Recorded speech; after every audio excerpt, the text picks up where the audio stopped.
Good morning student. आज छठवीं कक्षा के गणित विषय के ऑनलाइन क्लास में आप सभी का हार्दिक स्वागत है। आज मैं आपको प्रकरण पहला ज्यामिति की मूलभूत संकल्पनाएं समझाने जा रहा हूं। मुझे पूर्ण विश्वास है आप सभी ध्यानपूर्वक सुनकर इसे समझने का प्रयास करेंगे। इस प्रकरण में मैं आपको बिंदु, रेखाखंड, किरण, प्रतल इसके बारे में जानकारी देने जा रहा हूँ। सबसे पहले हम बिंदु क्या है इसके बारे में जानकारी प्राप्त करेंगे। बिंदु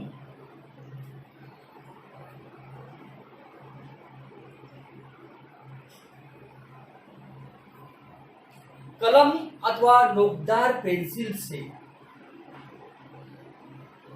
कागज पर बनाए गए निशान को बिंदु कहते हैं। यहाँ पर हमने एक बिंदु बनाया है और इसका नाम दिया है ए। इसे हम पढ़ेंगे बिंदु ए। बिंदु ए इस प्रकार पढ़ेंगे।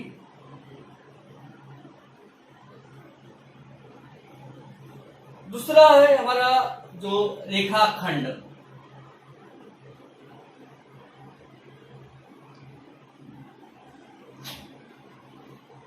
दो बिंदु के बीच की दूरी को रेखाखंड कहते हैं। यहां पर हमने दो बिंदु लिया है, बिंदु ए और बी। बिंदु ए और बी,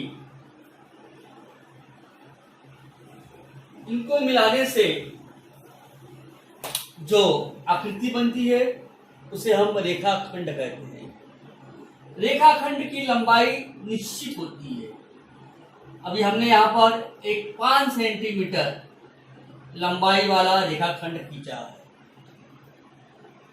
रेखाखंड का अर्थ होता है, रेखाखंड का अर्थ है रेखा का एक निश्चित टुकड़ा जिसकी लंबाई निश्चित होती है। यहाँ पर इसे हम आरंभ बिंदु और इसे अंत बिंदु कहते हैं। बिंदु ए आरंभ बिंदु है और बिंदु बी ए आरंभ बिंदु है और बी अंत बिंदु है। तो हमने क्या देखा, रेखाखंड की लंबाई निश्चित होती है। इसे हम रेख ए बी या रेख बी ए भी पढ़ सकते हैं। तो रेख ए बी या रेख बी ए। अब हम रेखा क्या होता है इसके बारे में अध्ययन करेंगे।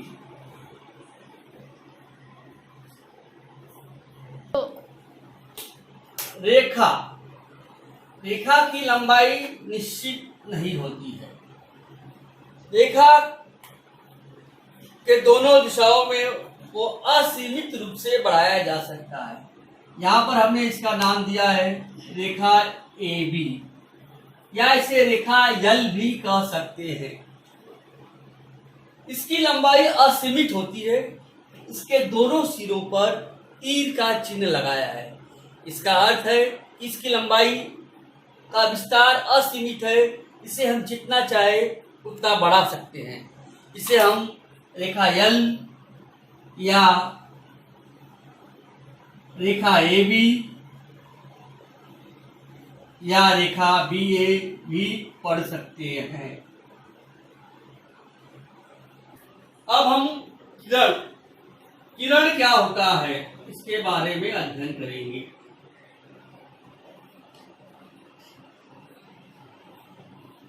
रेखा के उस भाग को किरण कहते हैं जो एक निश्चित बिंदु से शुरू होकर एक ही दिशा में आगे बढ़ती है।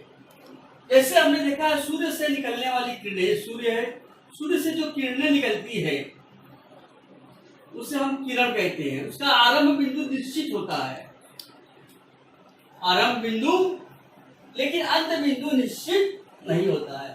तो किरण की आकृति क्या है, देखिए इस तरह से। यहाँ पे हमने कहा ए बी, आरंभ बिंदु ए है और अंत बिंदु इसका निश्चित नहीं है। इसे हम कहते हैं किरण ए बी, इसे हम किरण बी ए नहीं पढ़ सकते हैं क्योंकि इसका आरंभ बिंदु ही इसका नाम निर्देशित करता है। समझ में आया आप लोगों को? जिस बिंदु से आरंभ होता है उसे आरंभ बिंदु कहते हैं। तो ए आरंभ बिंदु है, ए आरंभ बिंदु।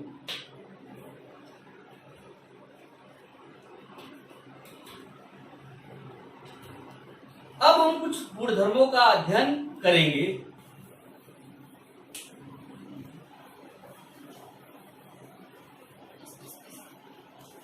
हम कुछ गुणधर्मों का अध्ययन करेंगे, जैसे कि एक बिंदु से कितनी रेखाएं खींची जा सकती है। हमने यहाँ पर एक बिंदु लिया है, हम एक बिंदु से कितनी रेखाएं खींच सकते हैं। तो हम यहाँ पे एक बिंदु से देखते हैं कितनी रेखाएं बनती है।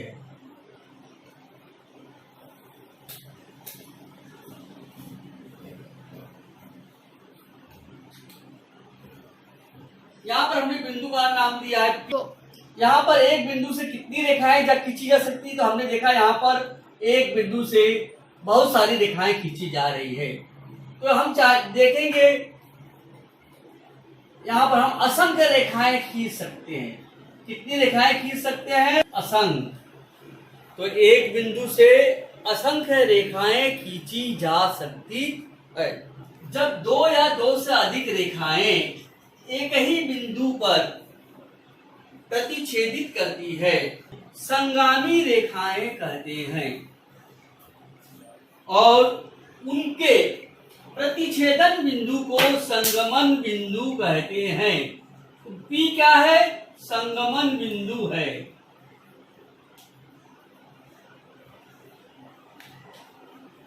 आप सभी को समझ में आया होगा।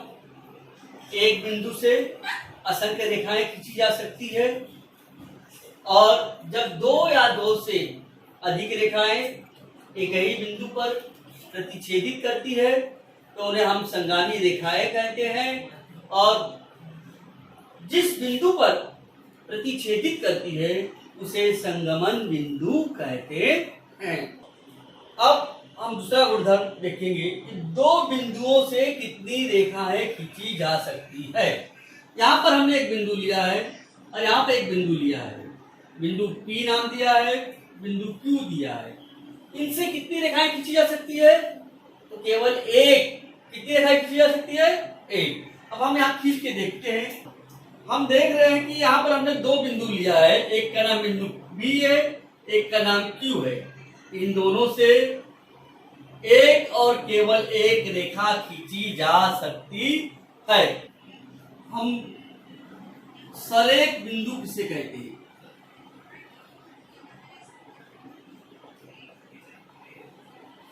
जब तीन या तीन से अधिक रेखाएं जब तीन बिंदु एक सीधी रेखा पर होते हैं तब उसे हम सरेख बिंदु कहते हैं। यहाँ पे हमने देखा ये तीनों बिंदु एक ही रेखा पर है, तो इस रेखा को हम क्या कहते हैं? सरेख बिंदु। क्या कहते हैं? जब तीन, एक बिंदु, बिंदु ए, बिंदु बी और बिंदु सी एक सीधी रेखा पर है तो उसे हम सरेख बिंदु कहते हैं। जब ये तीन या तीन से अधिक बिंदु एक सीधी रेखा पर नहीं होते हैं तो उसे असरेख बिंदु कहते हैं। क्या कहते हैं? असरेख।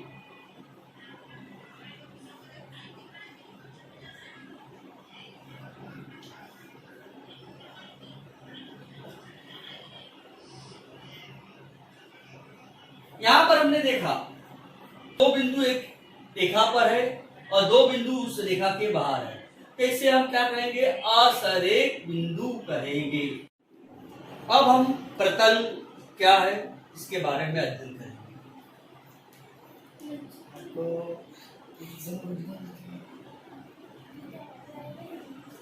असीमित समतल पृष्ठ को गणित में प्रतल कहते हैं।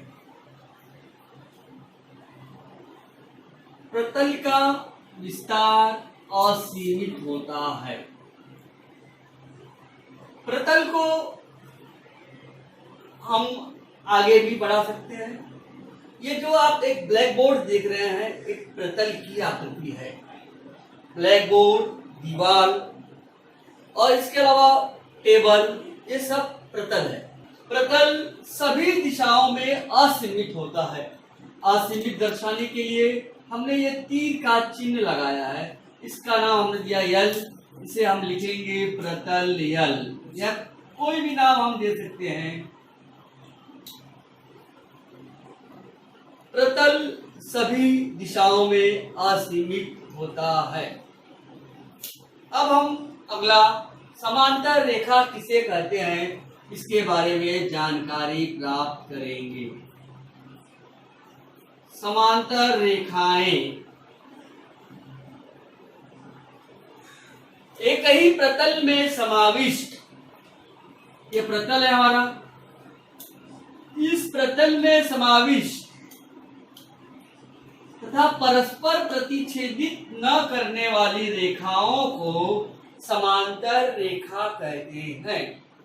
यहाँ पर रेखा P और रेखा Q एक दूसरे के समांतर है, इनके बीच की दूरी भी निश्चित है। और रेखा P और रेखा Q समांतर रेखा है, ये एक दूसरे को प्रतिच्छेदित नहीं करती है, एक दूसरे के समांतर है। ऐसी रेखाओं को समांतर रेखाएं कहते हैं। जब एक ही प्रतल में समाविष्ट तथा परस्पर प्रतिच्छेदित करने वाले रेखाओं को हम असमांतर रेखा कहते हैं। प्रतल में समाविष्ट है और परस्पर प्रतिच्छेदित करती है, तो ऐसी रेखाओं को हम प्रतिच्छेदी रेखाएं कहते हैं। रेखा P और रेखा Q यह प्रतिच्छेदी रेखाएं हैं और इनका प्रतिच्छेदन बिंदु O है।